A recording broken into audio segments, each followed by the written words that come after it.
Tukio hili lililotokea mwishoni mwa episodi la Sauda kukutana na Mr. Tanu limeacha maswali mengi kuliko majibu. Je, unafikiri kwamba huu ndo utakuwa mwisho wa Sauda mara baada ya kuingia kwenye mikono ya mtu mbaya kabisa, mtu ambaye wachawi wanamuogopa? Na nafikiri kwamba watu wengi watakuwa wanatamani kuona Sauda anafanywa kitu kibaya na Mr. Tanu, kwa sababu Sauda bwana ameonekana kuwa sio mtu mzuri kuanzia mwanzo wa tamthilia hii hapa yanakuja mpaka sasa tulipofikia hapa. Na tegemea dhoruba kubwa episodi inayofuata, yani episodi ya 7. Na je, huu ndo utakuwa mwisho wa Sauda au vipi? Kipi kinakwenda kutokea? Mr. Tanu atamwacha salama kweli Mr. Sauda? Nafikiri kwamba itakuwa ni vema kama Mr. Tanu atampatia fundisho dogo kabisa, fundisho ambalo litamfanya Sauda aache kuendelea na kufanya mambo ya kipumbavu kwenye hiki kijiji. Lakini pia nafikiri kwamba kuna kitu ambacho hujakielewa hapo. Sasa nitakwambia ni kitu gani ambacho hujakielewa. Wakati huo subscribe kwenye channel hii hapa ya Nova Films, like video hii, lakini pia usisahau kushare video hii. Sasa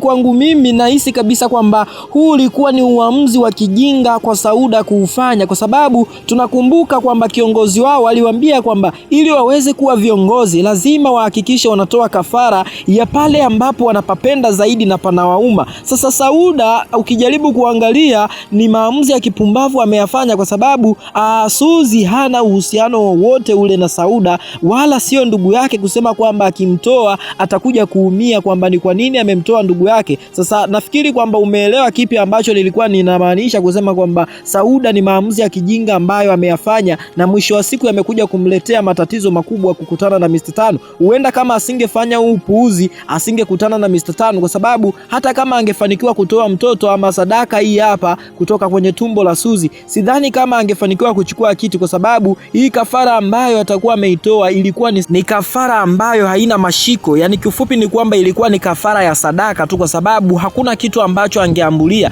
Yani mtu ambaye alitakiwa kufanya hivyo alikuwa ni mama yake mkwe na Suzi ambaye ni mama kabichi kama ambavyo tunafahamu hivyo. Sasa subscribe kwenye channel hii hapa kama nilivyokwisha kukwambia hapo awali, lakini pia itakuwa ni vema kama tutagundua ni kipi ambacho kinakwenda kuhappen in the next episode. Lakini kwa wakati huu nafikiri kwamba itakuwa ni vema kama utajua siri ambayo nilikwambia nitakueleza kuhusiana na kile kinachoendelea kwenye tamthilia hii hapa yanakuja. Bwana, wote tumeanza kuona namna ambavyo tamthilia yanakuja imeanza kupamba moto. Hii inamaanisha kwamba episodi inayofuata baada ya hii itakuwa ni moto zaidi. Yani kifupi ni kwamba itakwenda kuvunja rekodi ya episodi zote zilizoanza mwanzoni. Sasa tumeweza kuona kwamba Nilo ameanza harakati ama process za kumtafuta Mr. Tanu na amekutana na Chenga bwana, tatizo lake ni umbea. Sasa anampeleka wapi? Kwa sababu sisi tumeona Mr. Tanu yuko sehemu ambayo amekutana na Sauda. Moja kwa moja ile siri niliyokuambia kwamba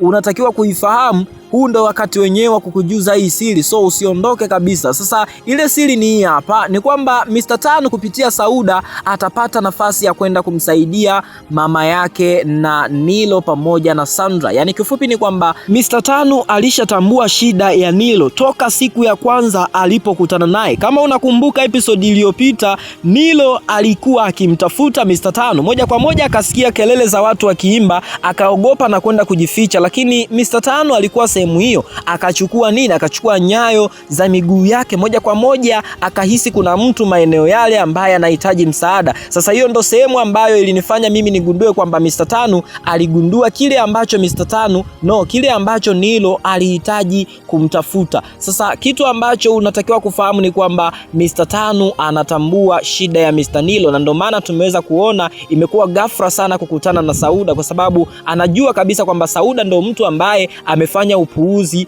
kwenye mwili ama kwa mama yake na Nilo pamoja na Sandra. So ndo sababu kubwa ambayo imemfanya aweze kukutana naye. Na kusema hivyo, sasa episode inayofuata ya 7 inakwenda kuwa dhoruba kubwa. Yani ni episode ambayo itakwenda kuwa masterpiece kuliko episode zote ambazo uliziona huko nyuma. Sasa kitu cha pekee na cha msingi zaidi na cha kufurahia na cha kumpongeza Mr. Tanu ni kwamba tayari anakwenda kutoa fundisho dogo kwa Sauda. So utakiwi usimiss episode inayofuata, kwa sababu utakwenda kushuhudia namna ambavyo Sauda anakwenda kutapatapa, anakwenda kuhangaika na kupiga magoti kuomba msamaha na kuomba huruma kutoka kwa Mr. Tanu, halafu asiipate. Lakini nafikiri kwamba kwa wakati huu Mr. Tanu atakwenda kumhurumia kidogo Sauda na kumpa onyo, kwa sababu ni mara yake ya kwanza kukutana naye. Kama tunavyokumbuka kwa mama yake na Kabichi, pindi ambapo alihitaji kumtoa sadaka mjukuu wake, mtoto wa Kabichi ama mtoto wa Mr. Nilo, aliweza kupewa onyo na hakupewa adhabu ya aina yoyote ile. Hii ilikuwa inaonyesha kabisa ni kadi ya njano aliyoweza kupewa. So nafikiri kwamba hata Sauda alivyokutana na Mr. Tanu hatapewa kadi nyekundu moja kwa moja, atakwenda kupewa kadi ya njano kwa ajili ya kujifunza asirudie kufanya makosa.